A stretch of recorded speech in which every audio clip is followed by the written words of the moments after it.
અત્યારે 7:15 વાગ્યા છે। હવે જોરદાર ઝાકળ જામ આવતી જાય છે। આથમણીથી આવે છે અને ઉગમણી હાલી જાય છે।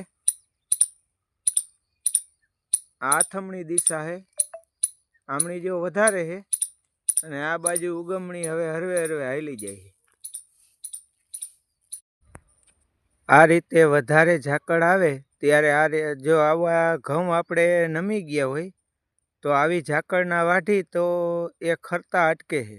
ઘઉં છે, આ બાજુ આપણે રાયડો છે, આ રીતે અવરાહવરો ફસાઈ ગયો હોય કણીને તો ઝાકળ આવે ત્યારે વાઢવામાં આવે તો ખરતો અટકે છે।